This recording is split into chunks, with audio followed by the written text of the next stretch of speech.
Hello guys, ഐഫോണിൽ battery change ചെയ്യുന്ന സമയത്ത് ഒട്ടുമിക്ക എല്ലാ ടെക്നീഷ്യന്മാരും നേരിടുന്ന ഒരു പ്രോബ്ലമാണ് അതിൽ അൺനോൺ പാർട്ട് കാണിക്കുക എന്നുള്ളത്. അതേപോലെ ബാറ്ററി ഹെൽത്ത് കറക്റ്റ് കാണിക്കില്ല. സോ അത് നമുക്ക് ഐഫോണിൻ്റെ ഒറിജിനൽ ബാറ്ററിയുടെ BMS റിമൂവ് ചെയ്തിട്ട് നമ്മൾ ചേഞ്ച് ചെയ്യുന്ന ബാറ്ററി ഏതാണോ അതിൻ്റെ BMS ഉള്ള പൊസിഷനിലേക്ക് നമുക്ക് ആഡ് ചെയ്ത് കൊടുക്കണം.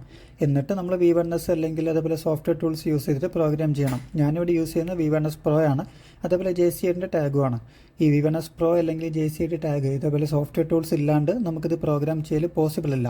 അപ്പോൾ നമുക്കിതിൽ ഈ ടാഗ് ആഡ് ചെയ്തിട്ട് ജസ്റ്റ് ആക്ടിവേറ്റ് ചെയ്യുക. അതിനുശേഷം ഫോൺ ഫ്ലാഷ് ചെയ്യണം. സോ എന്തായാലും നമുക്ക് ബാറ്ററി ടാഗ് ആഡ് ചെയ്യാം. ബാറ്ററിയുടെ BMS ചേഞ്ച് ചെയ്ത ശേഷം ജസ്റ്റ് ഒന്ന് വെരിഫൈ ചെയ്യുക ഫോൺ വർക്ക്, അത് ബാറ്ററി വർക്കിംഗ് ആണ്, പ്രോപ്പർ വർക്കിംഗ് ആണ് എന്നുള്ളത്. ഇതിപ്പോൾ പുതിയ ബാറ്ററിയാണ്, കസ്റ്റമർ പഴയ BMS ആണ്. സോ അതിൽ കസ്റ്റമർ ഓൾറെഡി എത്രയാണ് ബാറ്ററി ഹെൽത്ത് ഉണ്ടായിരുന്നത് അതേ ബാറ്ററി ഹെൽത്ത് കാണിക്കും. ഇതിലുണ്ടായിരുന്നത് 72% ആണ്. അതേപോലെ മുകളിൽ ബാറ്ററി സർവീസ് ആയിട്ടുണ്ട് എന്നുള്ള മെസ്സേജും കാണിക്കുന്നുണ്ട്. അതുപോലെ ബാറ്ററി ടാഗ് എങ്ങനെയാണ് ബാറ്ററിയിൽ ആഡ് ചെയ്യേണ്ടത് എന്നുള്ളത് JC8ൽ തന്നെ ട്യൂട്ടോറിയൽ ഉണ്ട്. അതിൻ്റെ ബാക്കിൽ QR കോഡ് ഉണ്ട്. നമുക്കത് സ്കാൻ ചെയ്താൽ നമുക്കതിൻ്റെ ട്യൂട്ടോറിയൽസ് കിട്ടും. ഇതാണ് വരുന്നത്. ഈ ഒരു ഓപ്ഷൻസിൽ നമുക്ക് പല എല്ലാ മോഡൽസിൻ്റെ ഉണ്ട്. ഇപ്പോൾ ഞാൻ യൂസ് ചെയ്യുന്ന ഇവിടെ 40 Pro Max ആണ്. സോ അതിൻ്റെ എടുത്ത് നോക്കാം. അതായത് 3 ഫോൾഡബിൾ ആണത്. അത് 3 രീതിയിൽ നമ്മൾ ഫോൾഡ് ചെയ്ത ശേഷമാണ് അതിലേക്ക് ടാഗ് ആഡ് ചെയ്യേണ്ടത്. സോ നിങ്ങൾക്ക് ഈ ട്യൂട്ടോറിയൽ കണ്ടാൽ മനസ്സിലാവും എങ്ങനെയാണ് ടോട്ടൽ ചെയ്യേണ്ടത് എന്നുള്ള കാര്യങ്ങളൊക്കെ. ഓക്കെ, നമ്മളെന്തായാലും ബാറ്ററി ടാഗ് ആഡ് ചെയ്യുക. ടാഗ് ആഡ് ചെയ്ത ശേഷം ആ ടാഗ് നമ്മൾ ഡയറക്റ്റായിട്ട് V1S Proയിലേക്ക് നമ്മൾ കണക്ട് ചെയ്യുക. ടാഗ് റിമൂവ് ആയി പോകാണ്ടിരിക്കാൻ കറക്റ്റ് ശ്രദ്ധിക്കണം. കണക്ഷൻസ് ഷോർട്ട് ആകാനോ കാര്യങ്ങളൊന്നും പാടില്ല. സോ നമ്മളെന്തായാലും ഇതിൽ അൺആക്ടിവേറ്റ് ആയിട്ടാണ് കാണിക്കുക. നമ്മളെന്തായാലും ബാറ്ററി ആഡ് ചെയ്യുന്ന ബാറ്ററി കണക്ട് ചെയ്യുക.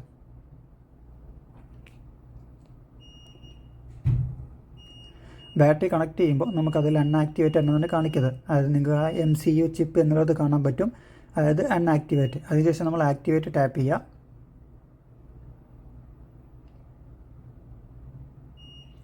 അതായത് നമ്മൾ ജസ്റ്റ് ആക്ടിവേറ്റ് എന്നുള്ള ബട്ടൺ ടാപ്പ് ചെയ്ത് കൊടുക്കുക.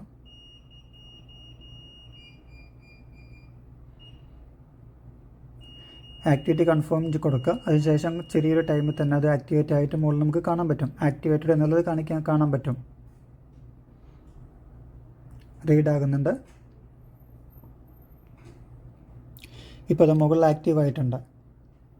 റീഡ് ഡാറ്റ ഓക്കെ, മുകളിൽ ആക്റ്റീവ് എന്ന് പറഞ്ഞ് കാണിക്കുന്നുണ്ട്. അതിനുശേഷം മോഡിഫൈയിൽ പോവുക, സൈക്കിൾ 0 ആക്കി കൊടുക്കുക. അപ്പോൾ ലൈഫ് 0 ആക്കുക, ബാറ്ററി ഹെൽത്ത്. അതിനുശേഷം കൺഫേം പിന്നെയും കൊടുക്കുക.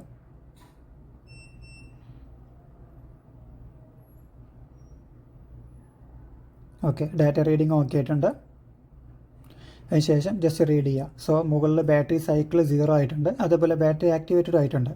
സോ നമുക്കതിന് ശേഷം ഈ ഫോണിൽ ഡയറക്റ്റായിട്ട് ബാറ്ററി കണക്ട് ചെയ്യുക. അതിനുശേഷം നമുക്ക് JC റിപ്പയറിൽ അല്ലെങ്കിൽ നമ്മുടെ 302 വെച്ചിട്ട് ഫ്ലാഷ് ചെയ്യണം. ഫോൺ ഫുൾ ഫ്ലാഷ് ചെയ്യണം. ഇത് V1S Proയിലാണെങ്കിൽ നമുക്ക് ബ്രഷിങ്ങിൽ നമുക്കത് battery repair, battery health fix എന്നൊരു ഓപ്ഷൻ ഉണ്ട്. അത് കൊടുക്കുമ്പോൾ നമ്മൾ അത് എക്സ്റ്റേണലി നമ്മൾ ഫയൽ ആഡ് ചെയ്യണം. അതിലും ബെറ്റർ ഓപ്ഷൻ എന്താണെന്ന് വെച്ചാൽ 302 നമ്മൾ ഫയൽ ഓട്ടോമാറ്റിക്കായിട്ട് ഡൗൺലോഡ് ആവും. അതിനുശേഷം ക്വിക്ക് ഫ്ലാഷ് മോഡിൽ ഫ്ലാഷ് കൊടുക്കാം. ആ ടൈമിൽ നമുക്കൊരു ബാറ്ററി ഹെൽത്ത് എന്നുള്ളൊരു ഓപ്ഷൻ ഉണ്ട്. അത് ടിക്ക് ചെയ്ത് കൊടുത്തിട്ട് ഫ്ലാഷ് ചെയ്യാം. ഫ്ലാഷിങ്ങും അതുപോലെ പ്രോഗ്രാമിംഗ് വരെ കംപ്ലീറ്റ് ആയിട്ടുണ്ട്. ഇവിടുത്തെ ബാറ്ററി കപ്പാസിറ്റി 100 കാണിക്കുന്നുണ്ട്. അതേപോലെ മുകളിലുണ്ടായിരുന്ന ബാറ്ററി റിപ്പയറിങ്, അതുപോലെ ബാറ്ററി അൺനോൺ പാർട്ട് എന്ന് പറഞ്ഞ മെസ്സേജും പോയിട്ടുണ്ട്. സോ നമുക്കിത് 2 രീതി ചെയ്യാൻ പറ്റും. അതായത് നമുക്ക് പെർമനൻ്റ് ആയിട്ട് ഈ ടാഗ് നമുക്ക് ഫിക്സ് ചെയ്ത് കൊടുക്കാം. അതായത് നമ്മൾ നേരത്തെ ആഡ് ചെയ്ത ടാഗില്ല, JC8 ടാഗ്.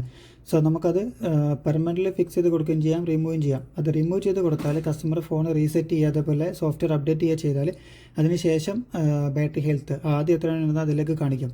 സോ നമുക്കത് പെർമനൻ്റ് ആയിട്ട് ഫിക്സ് ചെയ്ത് കൊടുക്കുന്നതാണ് ബെറ്റർ. അതാകുമ്പോൾ നമുക്ക് വേറെ പ്രശ്നങ്ങളോ കാര്യങ്ങളൊന്നുമില്ല. സോ നിങ്ങൾക്ക് വീഡിയോ ഇഷ്ടപ്പെട്ടാൽ ഫോളോ ചെയ്യുക, ലൈക്ക് ചെയ്യുക.